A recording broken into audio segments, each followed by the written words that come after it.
My BF let his married best friend flirt shamelessly and demand emotional support 24/7. When I cried about feeling second place, he said, "I'm just being a good friend." Finally, I told him it was either her or me. Hey everyone. Wow, okay. Actually posting here feels incredibly weird. I've spent countless hours scrolling through this site, reading about every relationship dynamic under the sun, nodding along, sometimes cringing, often learning. Never thought I'd be the one typing out my own saga, but my head is spinning and honestly, I feel like I'm drowning in anxiety over the situation with my boyfriend and his best friend. Maybe getting it all out and hearing from unbiased strangers will help me see things clearer. Prepare yourselves. This might take a while. So let me introduce the key players. There's me, 28F, and my boyfriend, who I'll call Chris, 29M. We've been officially together for about 13 months now, but our story started a bit before that. We met online, maybe 2.5 years ago now, through a fairly niche online strategy game. You know the type. Requires teamwork, late night sessions, lots of voice chat. We were part of a larger group, a sort of online guild or clan, introduced by mutual friends within that circle. For the longest time, it was purely group interaction, friendly banter, strategizing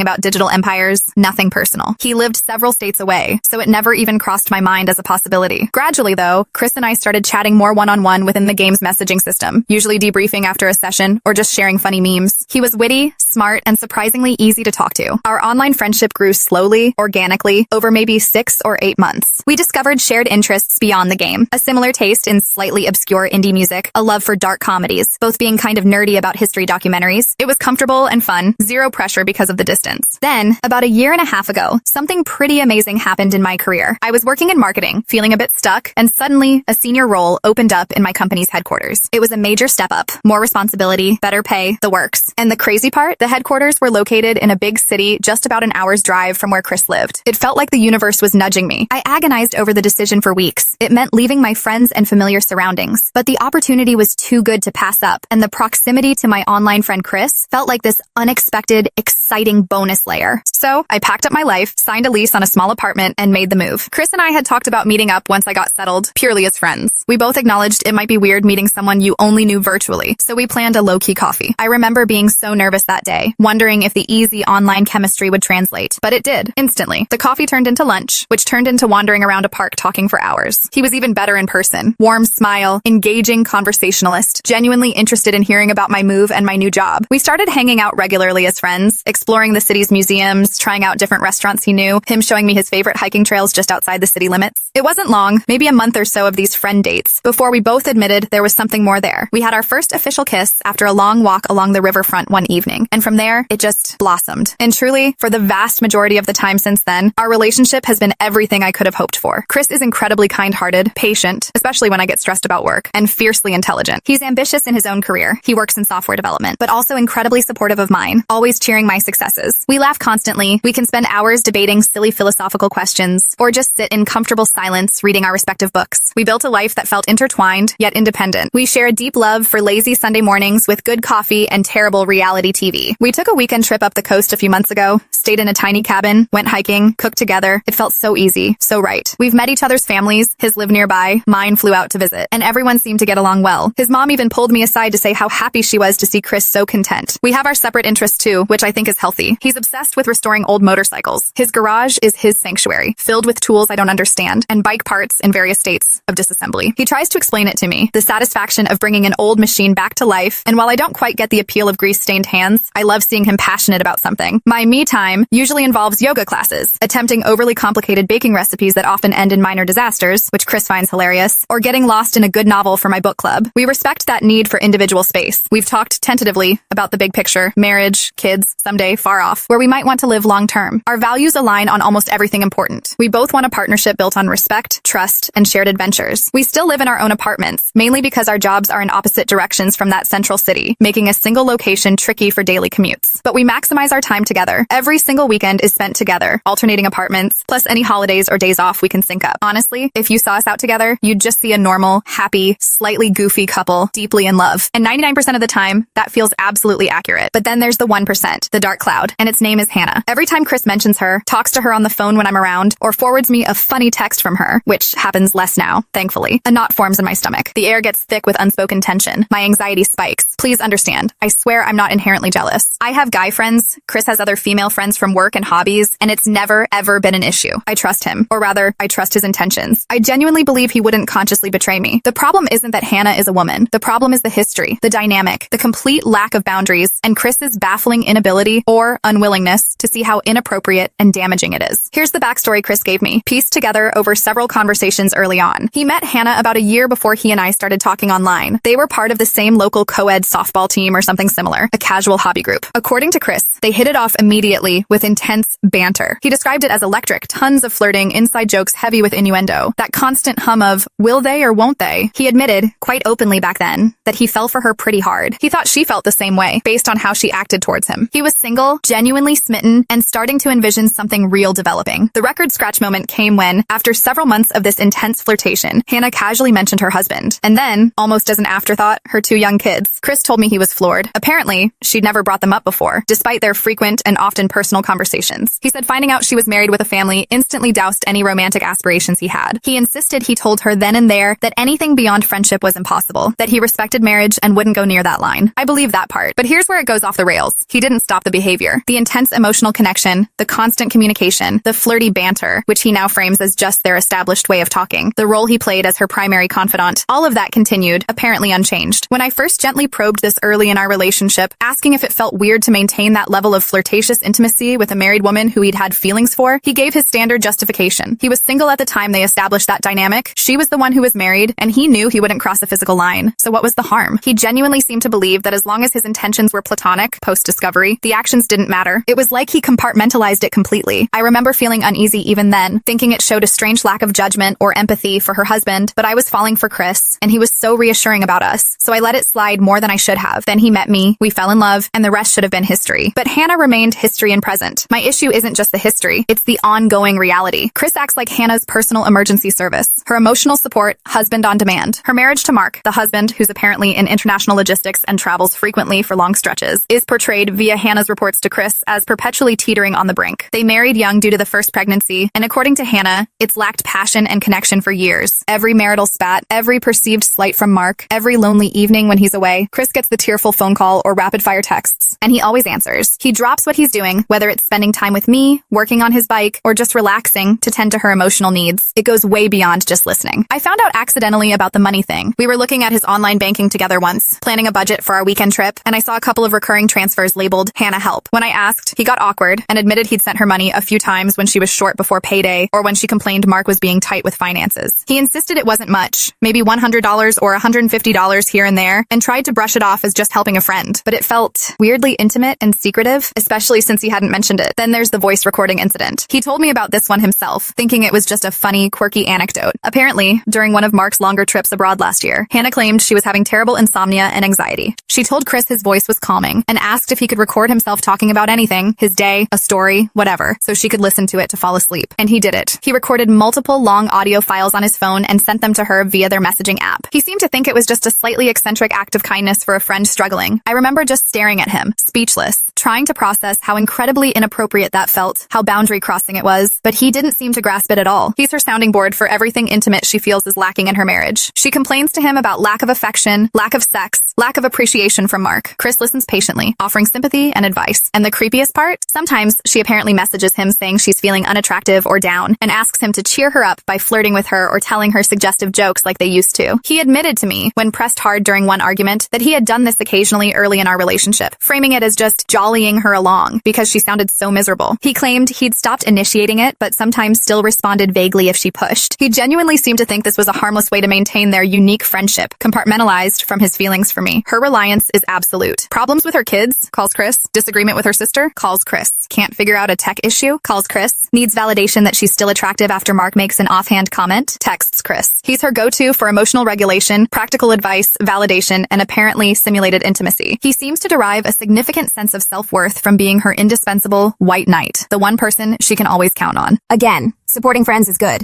but Hannah actively weaponizes her connection with Chris against me and our relationship. She makes constant remarks, often thinly veiled as jokes, about her deep connection with him and her desire for him.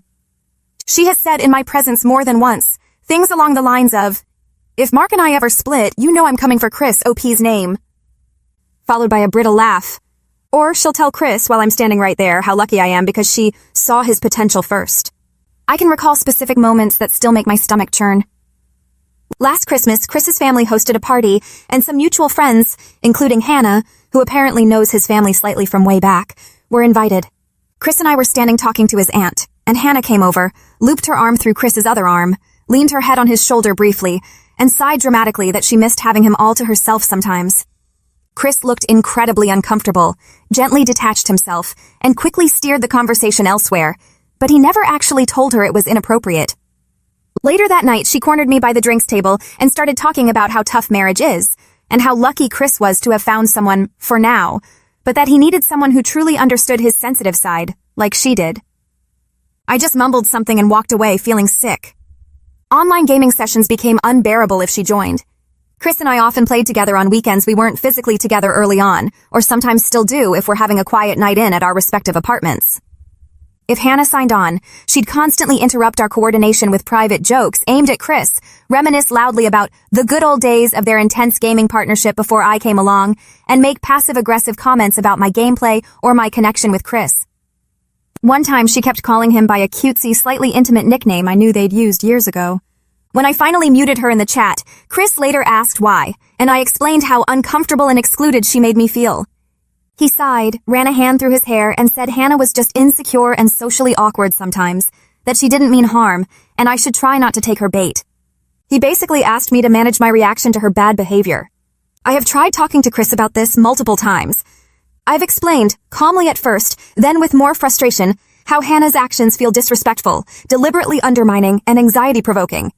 I've told him her constant flirtatious comments and, if I were single pronouncements, feel less like jokes and more like active attempts to destabilize our relationship. Each time, he defaults to the same script. He loves me. He chose me. His romantic feelings for Hannah are long dead, since finding out she was married. He's just being a supportive friend to someone he cares about who is having a hard time. He reassures me I have nothing to worry about, that I'm being sensitive, that Hannah is harmless. He seems incapable of seeing the situation from my perspective, or from the perspective of basic relationship boundaries. I trust that he wouldn't physically cheat. I really, truly believe that. But the emotional intimacy he reserves for her, the way he prioritizes her needs, the secrets, like the money, the shared history he allows her to constantly invoke, it feels like a profound betrayal in itself. It's like there's a section of his emotional landscape cordoned off for her, a space I'm not allowed into, and that she actively guards. I don't trust him when he's interacting with her because his judgment seems compromised, and I don't trust her one single bit. Everything she does seems calculated to keep him enmeshed and to make me feel insecure. There was one particularly bad argument a few months ago after the Christmas party incident. I was upset and he got defensive. He threw out the line almost bitterly, asking if I just wanted him to cut her off completely, to just ghost his friend. The implication was clear, that I would be forcing him to be cruel, that I was being that controlling girlfriend. And shamefully, I flinched. I backed down. I said no, that wasn't what I wanted, because the societal narrative about the jealous girlfriend is so strong, and I desperately didn't want to be her. I tried again to explain it was about boundaries, about her behavior and his enabling of it. But the conversation fizzled out into reassurances from him and simmering resentment from me. He has, on rare occasions, made feeble attempts to deflect her when she's particularly blatant in front of me, a quick, awkward, "Okay, Hannah, anyway," before changing the subject, but it's inconsistent and weak. It feels like he's so used to her behavior, or so afraid of confronting her directly, that he just lets most of it wash over him, especially when it's just texts or calls between them, which feels like tacit approval. Is he naive? Is he conflict avoidant? Or does some part of him enjoy being the object of her fixation? I hate thinking that, but the question lingers. And Mark, the husband? He's away so much. It's the perfect setup for this kind of emotional affair to flourish. I'm almost certain he has no idea about the true nature and intensity of their connection. He probably thinks Chris is just the nice, helpful friend Hannah portrays him as. If he knew about the constant late-night calls, the intimate confessions, the flirting she demands, the voice notes, the money transfers, could any husband be okay with that? It feels like Chris is participating in a deception, not just against me, but against Mark too. Chris is, in so many ways, my person. The thought of losing him is devastating. He's the man I pictured building a life with, minus this one, enormous, glaring issue. But the Hannah situation is like a cancer in our relationship, slowly poisoning the trust and intimacy we've built. It makes me doubt everything. Are we strong enough to withstand this? Is his need to be her savior fundamentally incompatible with a healthy partnership with me? Am I destined to always feel like the third wheel in their weirdly codependent dynamic? The anxiety is becoming overwhelming. I have trouble sleeping sometimes, replaying incidents in my head, imagining conversations. I confided in my sister Eva about it a while back. She was furious on my behalf. She told me Chris wasn't being a friend. He was being an emotional crutch and enabling Hannah's disrespect, and that I needed to demand better for myself. My best friend, Maya, was more cautious, advising a direct, non-negotiable boundary-setting conversation, but acknowledging the risk it might blow up. Writing all this down, seeing the sheer volume of incidents and inappropriate behavior laid out makes it painfully clear. I can't keep living like this. I can't keep swallowing my anxiety and discomfort to avoid being labeled controlling. My feelings are valid. The situation is unacceptable. I need to have a real conversation with Chris, lay all my cards on the table, and set a firm boundary. It feels terrifying because it might mean the end of us. But staying in this situation, feeling constantly undermined and anxious, isn't sustainable either. It's likely going to come down to him choosing a healthy relationship with me or maintaining this toxic, boundary-less connection with Hannah. I need to prepare myself for either outcome. This weekend, we need to talk properly. No more backing down. Update 1. Okay, so the talk happened. It was Saturday evening. It was draining, exhausting, and probably the hardest conversation I've ever had. But we had it. Thank you truly to everyone who commented or sent messages after my original rambling post. Knowing I wasn't crazy, that my feelings were justified, gave me the strength I desperately needed to see this through without backing down. I asked Chris on Friday if we could set aside Saturday evening, turn off our phones, and just talk, really talk, about the Hannah situation. He agreed immediately, though his expression was apprehensive. He knew this wasn't going to be a casual chat.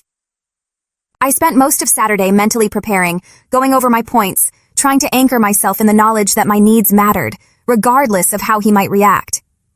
We sat down on the sofa in my apartment after dinner. I started by telling him how much I loved him and valued our relationship, but that the situation with Hannah had become unbearable and was causing me significant pain and anxiety. I then, calmly but firmly, laid out everything I'd been feeling and observing.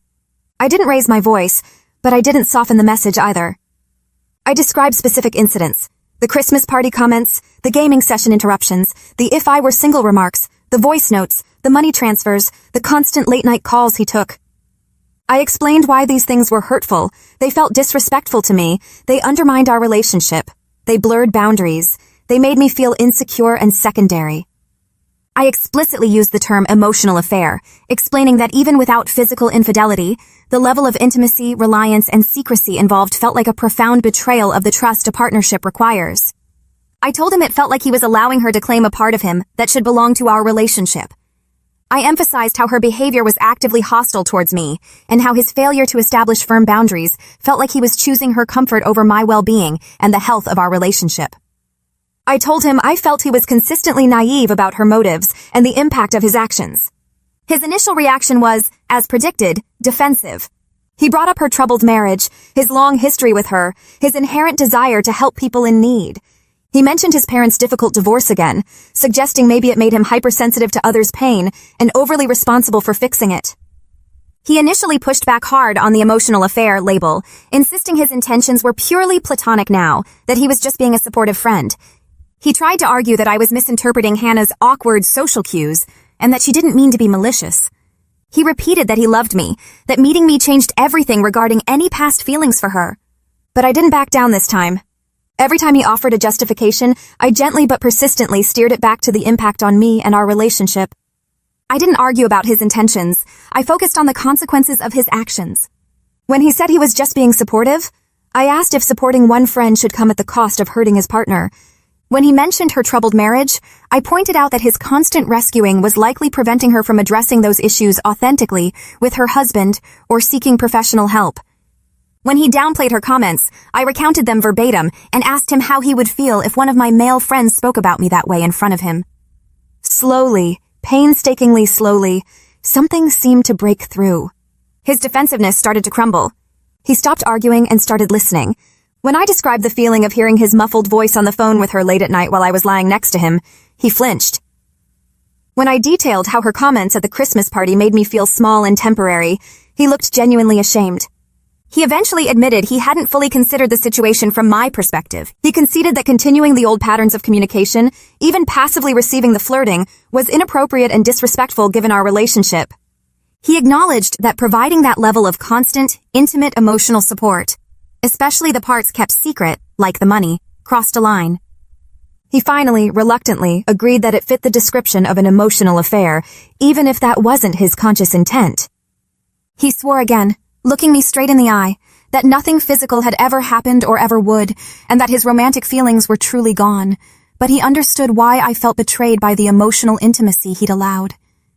After a long silence, he looked utterly defeated and asked me, his voice low, what I needed him to do. This was the moment. Taking another deep breath, I told him clearly and unequivocally. I needed him to cut Hannah out of his life. Completely. No contact, no exceptions, no gradual fade out. I explained that I couldn't heal, and we couldn't rebuild trust, as long as she remained a presence in his life, testing boundaries and pulling focus. I told him I needed to know without a shadow of a doubt that he was prioritizing us. I said I couldn't be in a relationship where I constantly felt I was competing for my partner's emotional energy and loyalty with another woman, especially one who actively disrespected me. I reiterated that this wasn't about controlling him. It was about needing a safe and respectful relationship, and her presence made that impossible. He sat there for what felt like an eternity, just looking at his hands. Then he nodded slowly. He said he understood. He said he would do it. He told me he would end all contact. He did say, his voice thick with emotion, that it would be incredibly hard, that it felt like abandoning a friend who relied on him. My stomach tightened, but I held my ground. I reminded him gently that the dynamic wasn't just friendship. It was unhealthy codependency built on blurred lines and disrespect. I told him true friends don't sabotage their friends' relationships, and that ultimately, he wasn't truly helping her by enabling her avoidance of her own life problems. He seemed to absorb this, nodding again, though he looked miserable. He promised he would send her a final message, stating his need to cease contact out of respect for his relationship, and then block her everywhere. The conversation then shifted, surprisingly, to broader issues. We talked for almost another hour about trust, about his fear of abandonment stemming from his childhood, about my own insecurities from past relationships. It was raw and painful, but it felt necessary, like lancing a boil. So, where does that leave us? We're still together. He says he's committed to proving he can be the partner I need him to be. He seemed genuinely remorseful and understanding by the end. The immediate aftermath felt fragile. We were emotionally exhausted. The next morning was a bit awkward, but he showed me later that day that he had sent the message and blocked her number and social media profiles. Seeing that tangible action helped. But words and even initial actions are one thing. Consistent behavior is another. Time will tell if he sticks to this. I feel an immense sense of relief at having finally spoken my truth and set the boundary, but it's overlaid with a layer of apprehension. I'm cautiously hopeful, but also guarding my heart. It feels like we've performed major surgery on our relationship. Now we wait to see if the patient recovers. Update 2. It's been about 3 months since that incredibly difficult conversation, the one I mentally refer to as the Hannah reckoning. I wanted to share an update, as I know how much reading others' experiences helped me. The short version? Things are surprisingly calm and stable, dare I say good. Chris, to his credit, has been true to his word regarding no contact. From everything I can see and sense, Hannah is out of the picture. He told me about sending that final message, brief, firm, stating his need to prioritize our relationship and cease communication, and then immediately blocking her everywhere. He said it felt like ripping off a Band-Aid, painful in the moment, but necessary. He hasn't mentioned her Dudong-di, and there have been no suspicious texts or calls. The cloud of tension that used to descend whenever her name was mentioned is gone, and the difference is palpable. He did admit, maybe a few weeks after the talk, that he occasionally felt a strange mix of guilt and emptiness. Not missing her romantically, he insisted, but missing the role he played as her rescuer. He said it was weirdly addictive, feeling needed to that intense degree, and he recognized how unhealthy that was. He also acknowledged feeling a bit adrift without the constant drama alerts from her, realizing how much headspace it had occupied. We talked it through, focusing on how that energy could be better spent on our relationship, his hobbies, his own well-being, and healthier friendships. He started spending more time in his garage working on his motorcycle restoration project, which seems like a much more productive outlet for his focus. We had one minor test about a month ago. Chris got an email from Ben, one of the mutual friends from their old hobby group days, forwarding some group announcement. Annoyingly, Ben hadn't BCC'd the list, and Hannah's email address was visible in the to field, Chris showed me the email immediately. He said his stomach dropped for a second seeing her name, but then he just felt nothing, except annoyance at Ben's lack of email etiquette. He replied only to Ben about the actual announcement and then deleted the thread. He didn't feel any urge to engage further or even think about it much. His transparency in showing me right away and his calm reaction felt like a significant step in rebuilding trust. We also heard indirectly, through Sarah, the mutual friend I mentioned before, that Hannah had apparently been complaining to others about Chris abandoning her during a difficult time presumably being her baseline state. Sarah mentioned Hannah seemed quite bitter, but hadn't tried to push Sarah into relaying messages again after Chris shut that down initially. Hearing this just solidified our feeling that cutting contact was the right move. It seemed Hannah's narrative was entirely self-serving, with no acknowledgement of her own boundary-crossing behavior. The most significant change, though, has been in us. Our communication has improved dramatically. Having ripped off the Band-Aid on the Hannah issue seemed to make it easier to talk about other, smaller things. We had a disagreement a few weeks ago about weekend plans. Nothing major, just conflicting ideas. In the past, it might have escalated into defensiveness or passive aggression. This time, we actually sat down, listened to each other's perspectives, acknowledged the other's feelings, even using some "I feel X when Y happens" language we discussed trying after the big talk, and found a compromise relatively easily.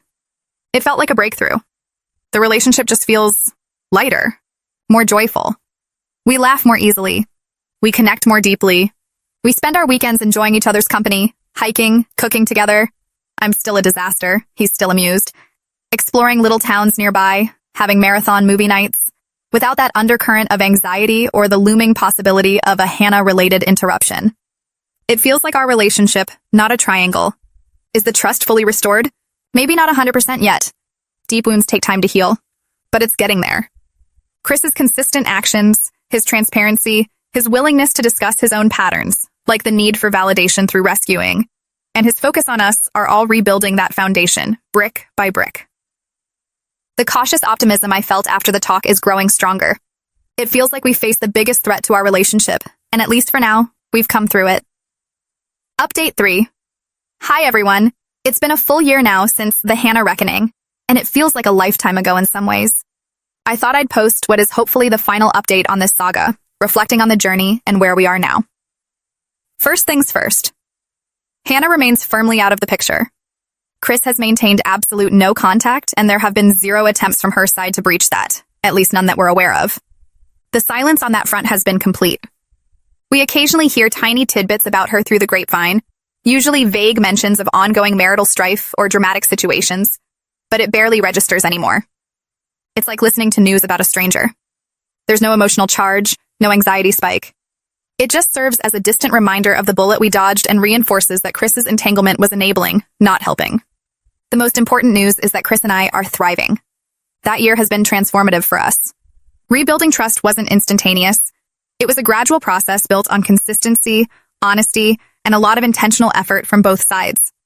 Chris continued to be transparent, not just about the Hannah situation, which became a non-issue, but about everything. He made a conscious effort to understand his white knight tendencies and find healthier outlets. He's heavily involved in that community bike project now, mentoring teenagers, and gets immense satisfaction from it. He still supports friends and family, but there's a clear line. He offers help, he doesn't take ownership of their problems, and he certainly doesn't sacrifice our relationship's peace for it.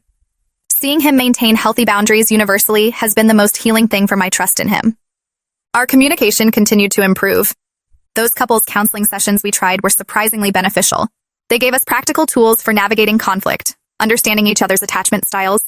Apparently, we both had some anxious leanings, surprise, surprise, and expressing needs clearly. We learned how to have difficult conversations without them devolving into defensiveness or shutting down. It feels like we have a shared toolkit now for relationship maintenance. The biggest leap? 6 months ago, we moved in together. After endless logistical calculations, debates about commute times, we found a place that's a slightly longer but manageable drive for both of us. And navigating the delightful process of merging 2 households worth of stuff into one apartment, we took the plunge. It felt like the natural next step. And honestly, it's been wonderful. Learning to share space, negotiating chores, still a work in progress. Building routines together. Simply knowing we come home to the same place every night. It has deepened our intimacy and partnership in ways I couldn't have imagined a year ago.